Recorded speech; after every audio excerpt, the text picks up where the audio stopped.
Hello everyone, कैसे हैं आप सब। Welcome to my channel.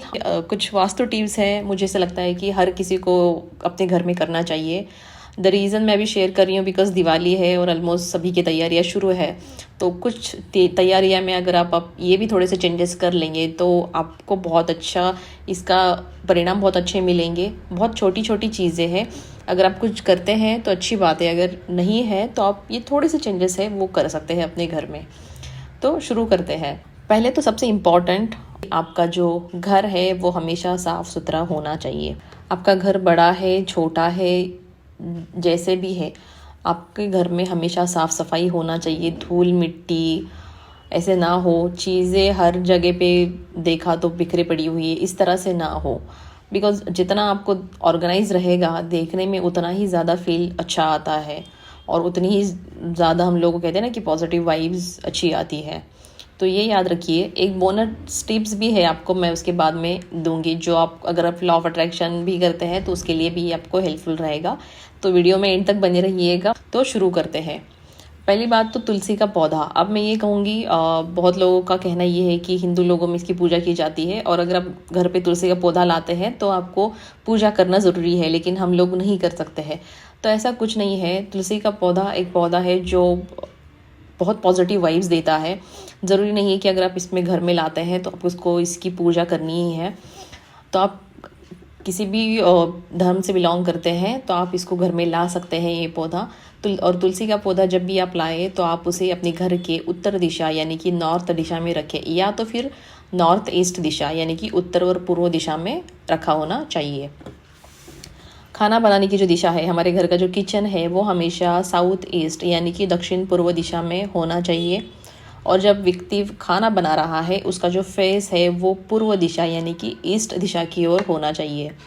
याद रखिए, कभी भी खाना बनाते समय आपका जो फेस है वो नॉर्थ दिशा की ओर ना करे, यानी कि उत्तर दिशा की ओर आपका फेस नहीं होना चाहिए। सोने की जो दिशा है, जो आप सोते हैं तो वो आपको सोना है साउथ और नॉर्थ, यानी कि साउथ में आपका सर आना चाहिए और नॉर्थ दिशा में आपके पैर आना चाहिए, यानी दक्षिण और उत्तर। दक्षिण दिशा में आपका सर और उत्तर दिशा में आपके पैर आने चाहिए। लेकिन कभी भी इसके ऑपोजिट डायरेक्शन में मत सोइए। अगर आपको किसी और डायरेक्शन में सोना है तो सो सकते हैं, लेकिन कभी भी उत्तर दिशा यानी नॉर्थ दिशा की ओर अपना सर ना करें और दक्षिण दिशा यानी कि साउथ दिशा की ओर अपने पैर कभी नहीं करके सोना चाहिए। हमारे घर में जो आईना होता है, मिरर, वो हमेशा अपने घर के पूर्व दिशा यानी कि जो ईस्ट दिशा है, हमारी जो दीवार आती है उस दीवार पे वहाँ पे लगा होना चाहिए। याद रखिए, आईना कभी भी अपने बिस्तर के और बेड के सर ऊपर नहीं होना चाहिए और एग्जैक्टली सामने भी नहीं होना चाहिए।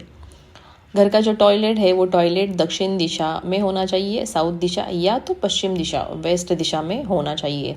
कभी भी घर का टॉयलेट उत्तर पूर्व यानी कि नॉर्थ ईस्ट दिशा में नहीं होना चाहिए। किसी भी कोने में नल या फिर पानी का जो लीकेज है वो लीकेज ना हो, ये मेक श्योर करिएगा।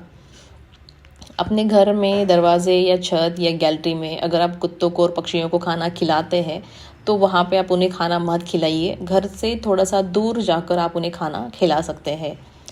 जैसे मैंने कहा कि घर हमेशा साफ़ सुथरा होना चाहिए और ख़ास करके साउथ दिशा में जो आपकी खिड़की दरवाजे हैं, डोर्स विंडोज़ अगर आपकी आते हैं तो वो हमेशा बंद रखिए। साउथ डायरेक्शन बहुत जल्दी नेगेटिव एनर्जी को अट्रैक्ट कर लेता है घर में, तो मेक श्योर करिए अगर आप इस दिशा में आपके विंडोज़ और डोर्स है फिर भी आप इनको हमेशा क्लोज़ रखिए। हफ्ते में 1 या 2 बार आप मोटा नमक और पानी से अपने घर को साफ़ कीजिए, खासकर मंगलवार या शनिवार को। बच्चे कभी भी सोते समय पढ़ाई ना करें, सोकर लेट कर ना लाइन पड़े हुए हैं और पढ़ाई कर रहे हैं, इस तरह से पढ़ाई कभी ना करें। और जब भी आप पढ़ाई करें तो पूर्व उत्तर दिशा की ओर मुँह करके पढ़ाई करें, यानी कि ईस्ट और नॉर्थ दिशा, इन दोनों दिशा की ओर मुँह करके आप पढ़ाई कर सकते हैं। सबसे important, black colour. Black colour negative energy को बहुत जल्दी अट्रैक्ट करता है, बहुत फेवरेट है सबका इंक्लूडिंग मी, लेकिन मैंने खुद ने पिछले 2 साल से ब्लैक कलर पहनना छोड़ दिया है। तो अगर आपका फेवरेट भी है तो मेक श्योर करिए कि आप इसको कम पहने, जितना ज़्यादा अगर आप नहीं पूरी तरह से नहीं छोड़ना चाहते पहनना तो कम पहनिएगा, लेकिन ख़ास करके किसी ऐसे मौके पे ना पहनिए जो आपकी इवेंटफुल ईयर्स हो या फिर आपका इवेंट हो कुछ अच्छा सा, या आपको कहीं भी जाना है, बहुत इंपॉर्टेंट काम है आपका, या फिर फेस्टिवल्स है, किसी फंक्शन में जाना है, तो इस तरह के ओकेजन्स पे आप ब्लैक कलर ना पहने। जितना हो सकता है उतना ब्लैक कलर को आप अवॉइड करें। अब जैसे मैंने कहा था, मैं आपको एक बोनस टिप्स दूंगी जो आपको आपकी बाकी कामों में भी हेल्प करेगा, एंड अगर आप लॉ ऑफ अट्रैक्शन जैसी चीज़ों में हैं और मैनिफेस्ट करते हैं चीज़ों को, तो उसमें भी आपको हेल्प करेगा। 2 चीज़ें मैं आपको बताऊँगी। आपको पता होगा कि हर महीने में एक अमावस्या आती है, एक पूर्णिमा आती है। अमावस्या जो कहते हैं हम लोग उसे न्यू मून कहते हैं, and Purnima is a full moon जहाँ पे चांद पूरी तरह से आ जाता है। अमावस्या में न्यू मून चांद दिखता है और वहाँ से बड़ा होते जाता है। तो आपके जो भी इम्पोर्टेंट काम है जिसमें आप चाहते हैं कि आपको तरक्की मिले, सपोज़ आपको कोई प्रॉपर्टी ख़रीदनी है, आपको न्यू जॉब के लिए चेंज करना है, आपको कुछ पैसे इकट्ठे करने हैं, या फिर आपको कुछ अच्छी इन्वेस्टमेंट्स करनी है, आपके जो भी इम्पोर्टेंट काम है जिसमें आप चाहते हैं कि आपकी तरक्की हो जाए, वैसे काम आपको करने हैं अमावस्या से लेके पूर्णिमा के बीच में। उन कामों की शुरुआत करनी है। तो मान्यता ये है कि आपका जो काम है, जो आपके काम की तरक्की होती है, वो भी इस तरह से ही आपकी बढ़ते जाती है।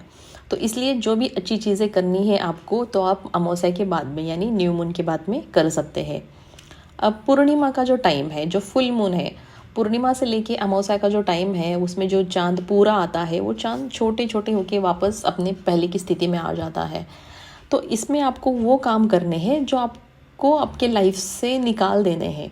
सपोज़ कुछ नेगेटिव थिंग्स है, घर में से कुछ अनवांटेड चीज़ें हैं जो आप नहीं रखना चाहते हैं, या फिर और भी बहुत कुछ हो सकता है।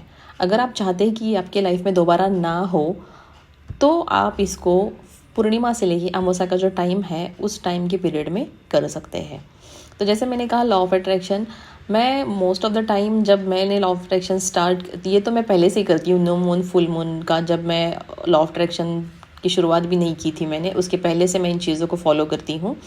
लेकिन जब मैं कहती हूँ ना कि अपना भी थोड़ा सा दिमाग लगा लेना चाहिए। जब हम कुछ चीज़ें करते हैं और हमें पता है कि हमें इसके बेनिफिट मिलेंगे, तो हमारा एक इंट्यूशन पावर होता है, हमको उसको सुनना चाहिए। तो मेरा ये है कि तो मुझे जब ये लगा कि ये करना चाहिए, जब भी न्यू चीज़ें मैनिफेस्ट करते हैं तो न्यू मून के बाद में करना चाहिए, तो मैं वो करती हूँ। अगर मुझे कुछ न्यू चीज़ें मैनिफेस्ट करनी होती है, तो मैं उसको अपनी जो शुरुआत होती है वो अमावस्या के बाद में न्यू मून पे करती हूँ।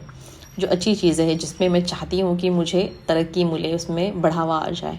तो ये बोनस टिप थी आपके लिए। डेफिनेटली आप फॉलो करेंगे आपके छोटे छोटे कामों में भी ना, तब भी आपको बहुत ज़्यादा इसका बेनिफिट होगा।